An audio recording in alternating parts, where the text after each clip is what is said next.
Le texte de ma prédication de ce matin se lit dans l'Évangile selon Luc, au chapitre 15, les versets 1 à 3, et puis ensuite les versets 11 à 32. Tous les péagers et les pêcheurs s'approchaient de Jésus pour l'entendre.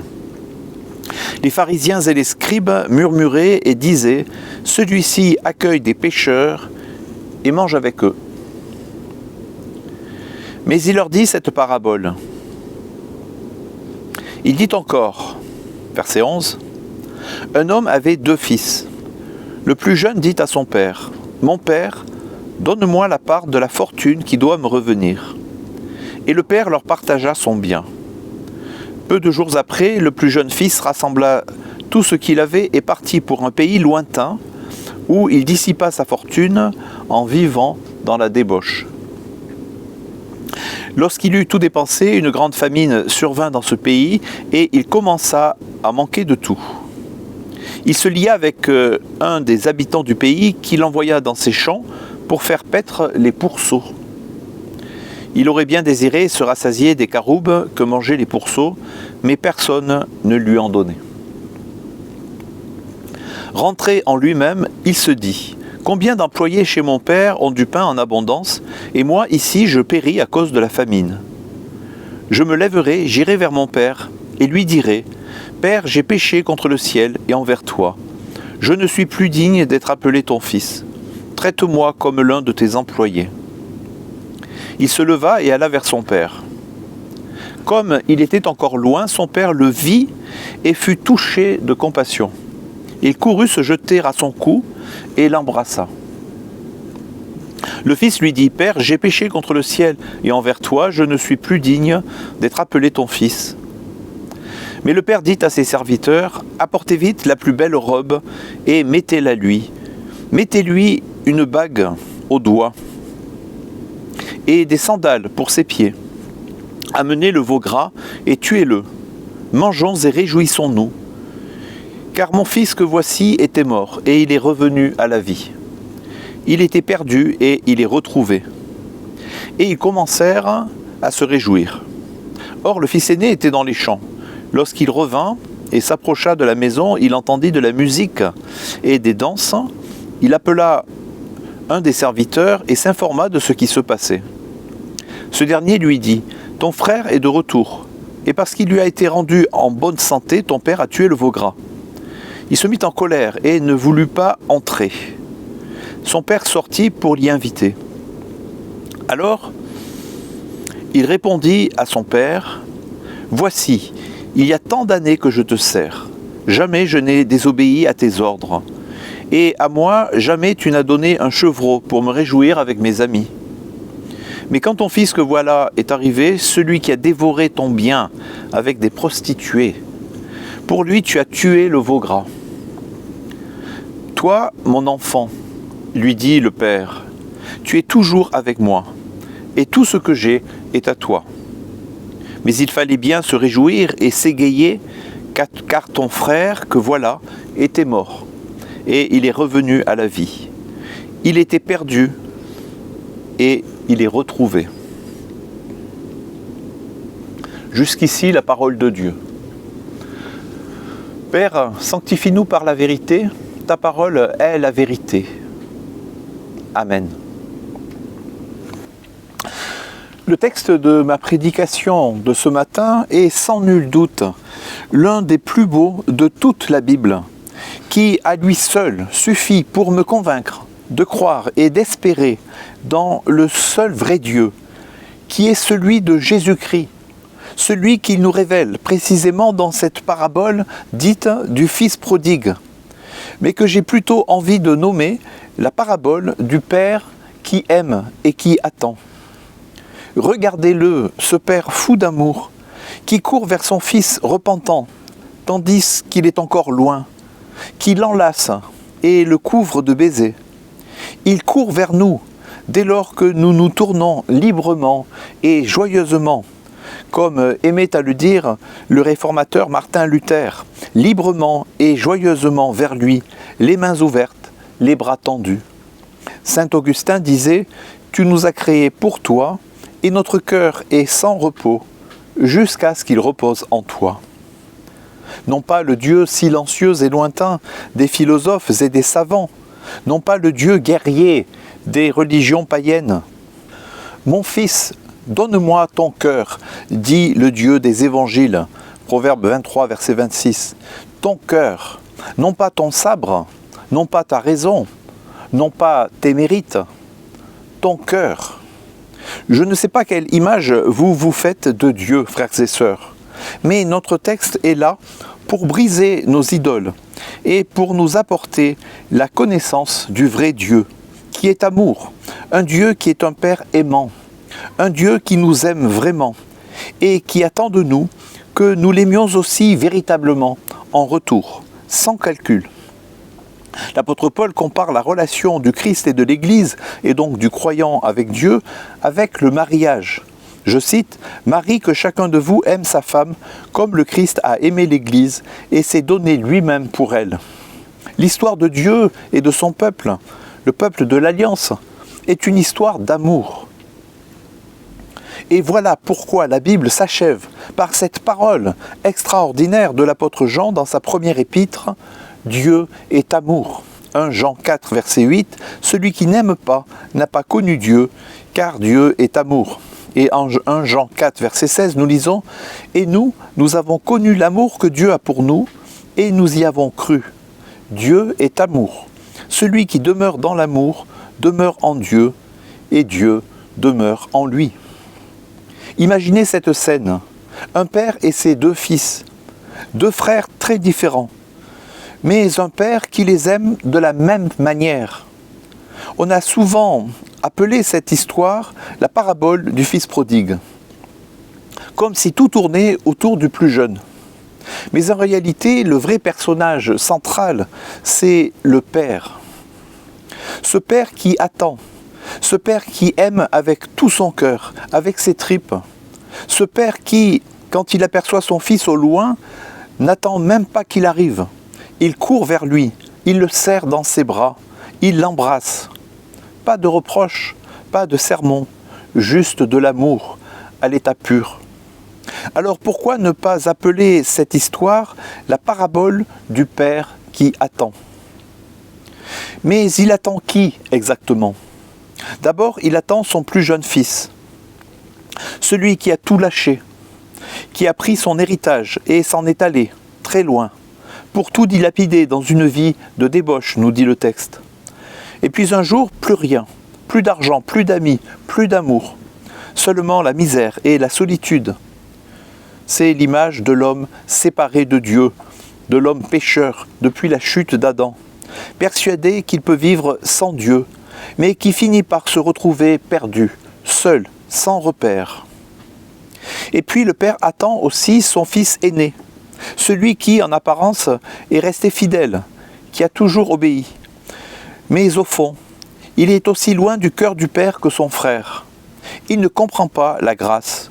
Il croit qu'il faut mériter l'amour de son père comme si l'amour était une récompense. Il obéit, mais sans amour, sans joie. Il est dans la maison, mais son cœur est ailleurs.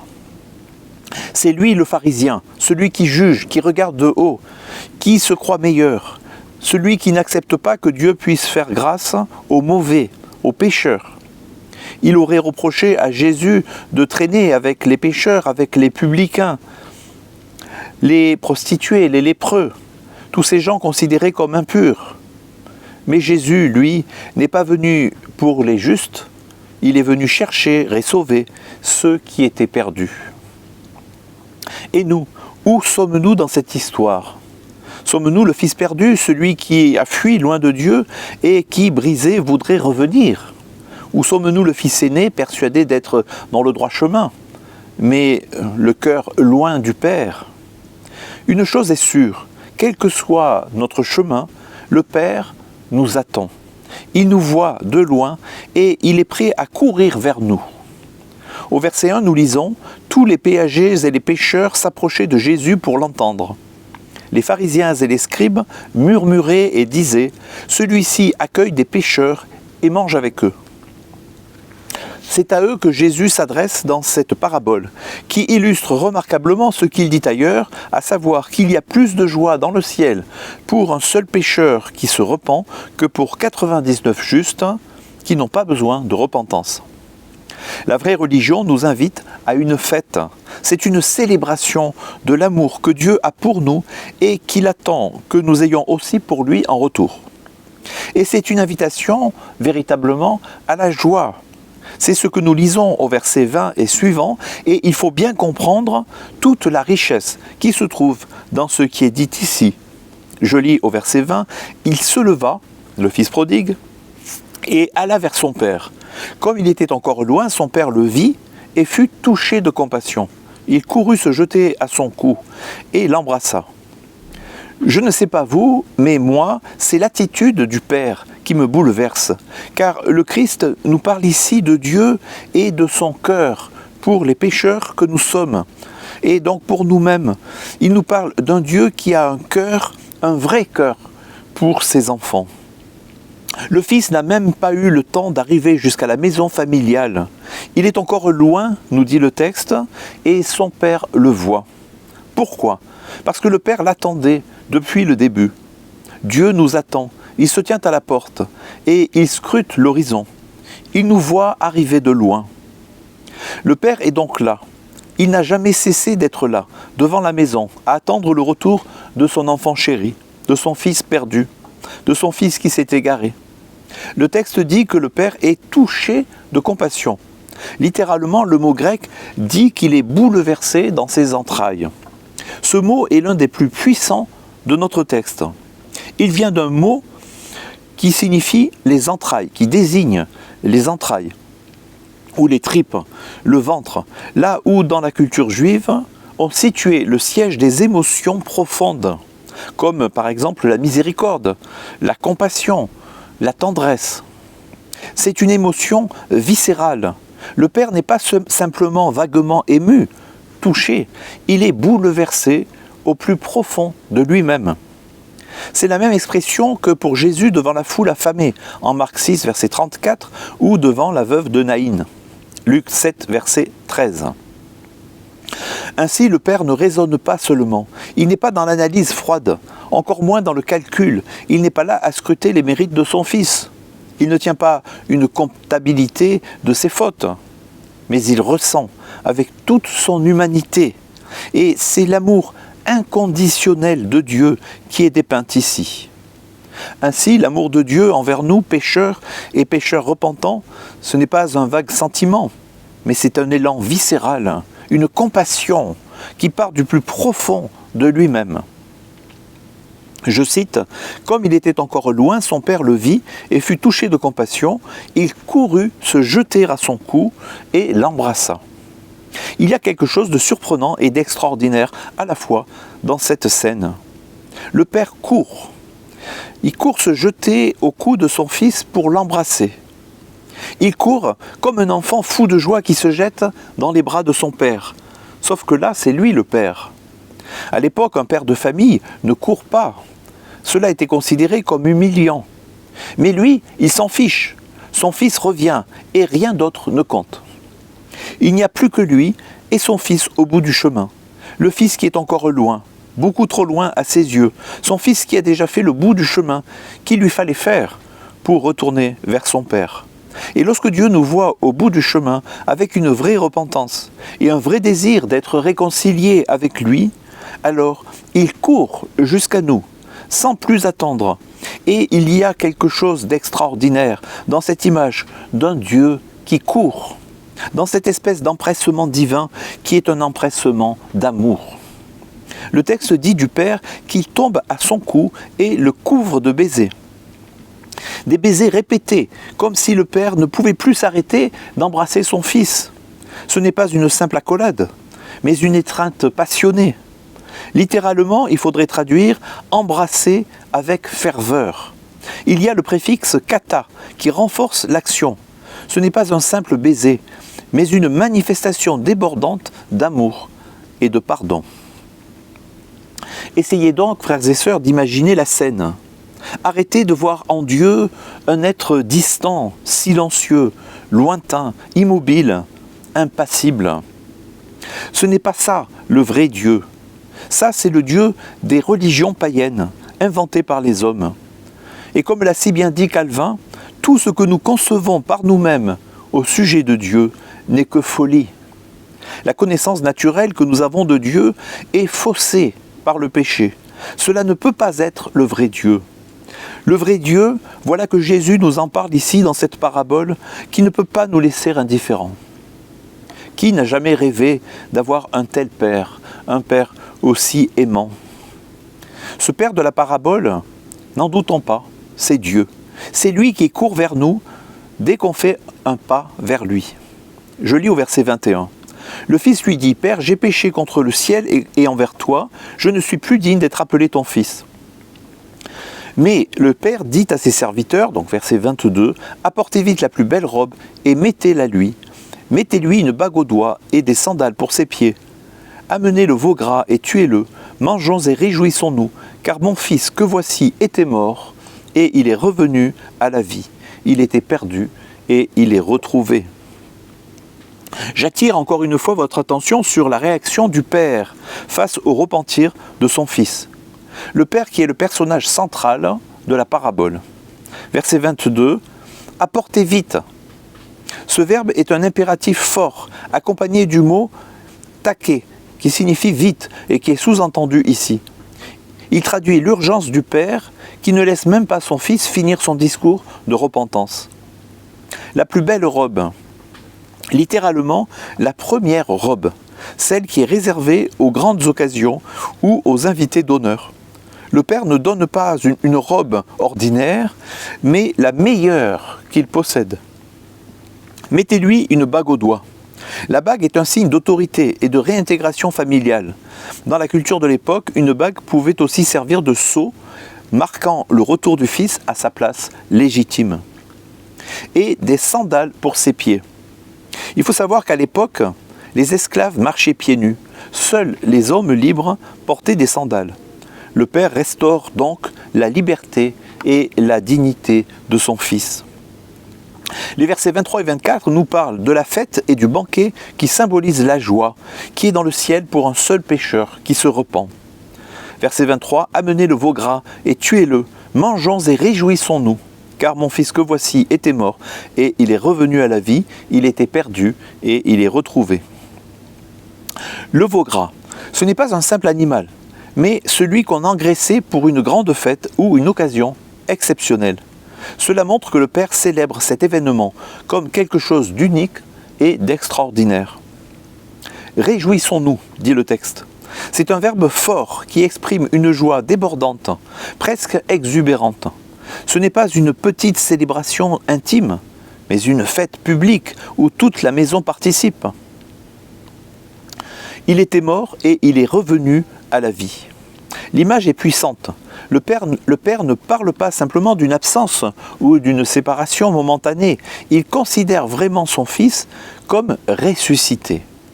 Il était perdu et il est retrouvé, dit le texte. Le verbe ici signifie détruire, qui est traduit par « il était perdu ». Le verbe signifie détruire, périr totalement. Le Fils n'était pas simplement égaré, géographiquement, mais spirituellement anéanti. Le verbe qui est traduit par « retrouver » suggère une découverte précieuse, comme une perle rare ou un trésor perdu. Ainsi, ce passage est une explosion de grâce et de miséricorde. Le Fils représente chacun de nous, égarés, tombés, parfois honteux de revenir vers Dieu. Le Père est l'image parfaite de Dieu. Il ne laisse même pas son Fils finir sa confession. Son pardon précède même sa demande. Les signes visibles, la robe, la bague, les sandales, le festin, montrent une restauration complète du Fils, non seulement sociale, mais plus encore spirituelle. En un mot, Dieu ne nous réintègre pas comme esclaves, mais comme enfants retrouvés avec honneur et joie. Pour terminer, il faut quand même dire un mot sur l'attitude du Fils aîné, car lui aussi nous permet de lever un peu plus le voile sur le cœur du Père, le cœur de Dieu qui est notre Père, notre bon Père céleste. Remarquez que, contrairement à ce que l'on pourrait penser, le Père ne fait pas de favoritisme entre ses deux fils, et il les aime de la même manière. Mais la différence, c'est que le fils prodigue le sait désormais, que Dieu est amour, tandis que l'autre, le fils aîné, lui, ne le sait pas encore, et il va devoir l'apprendre, lui aussi. Le fils aîné incarne une justice autoproclamée, qui ressemble parfois à celle des pharisiens. Il est resté près du Père physiquement, mais son cœur s'est éloigné. Il ne comprend pas la grâce, il pense en termes de récompense méritée. Le Père incarne encore une fois Dieu. Il sort chercher les deux fils perdus, celui qui s'est égaré loin et celui qui s'est perdu dans son propre orgueil. La parabole se termine sans dire si l'aîné entre ou non dans la maison. La question reste ouverte. Allons-nous nous réjouir de la grâce divine ou rester dehors dans notre propre justice? En conclusion, je dirais ceci. Frères et sœurs, qui est Dieu pour vous? Un juge sévère? Un comptable qui note vos péchés? Non, il est ce Père qui court, ce Dieu qui vous attend, avec les larmes aux yeux, prêt à vous serrer dans ses bras, avant même que vous n'ayez dit un mot. Alors qu'est-ce qui vous retient? Vous vous sentez indigne? Le Fils aussi. Mais le Père n'attend pas la perfection. Il attend simplement que nous nous tournions vers lui et que nous nous jetions dans ses bras aimants. Vous avez peur du rejet? Regardez ce Père. Il court, il vous enlace de ses bras tendres et puissants. Vous pensez être allé trop loin. Dieu ne calcule pas. Il embrasse d'abord. Il pardonne après. Aujourd'hui, il n'attend qu'une chose, que vous vous releviez, que vous marchiez vers lui. Et vous verrez, il court déjà à votre rencontre. Prions le Seigneur. Seigneur, je suis comme ce fils qui s'est perdu loin de toi, cherchant le bonheur là où il ne pouvait pas exister. Je me suis trompé de route, je me suis éloigné de ton amour. Mais aujourd'hui, je reviens à moi-même. Je reconnais mes manquements, mes erreurs, mon péché. Et je me lève pour revenir vers toi. Père, je ne mérite pas d'être appelé ton enfant, mais je te supplie, accueille-moi quand même. Je te rends mon cœur fatigué, blessé, avec tout ce qu'il contient de fardeaux et de regrets. Je crois en ta miséricorde qui court à ma rencontre. Je crois en ton étreinte qui ne demande rien. Je crois en tes baisers qui effacent la honte.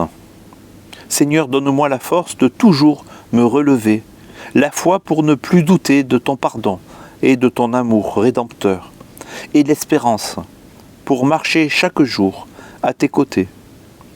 Amen.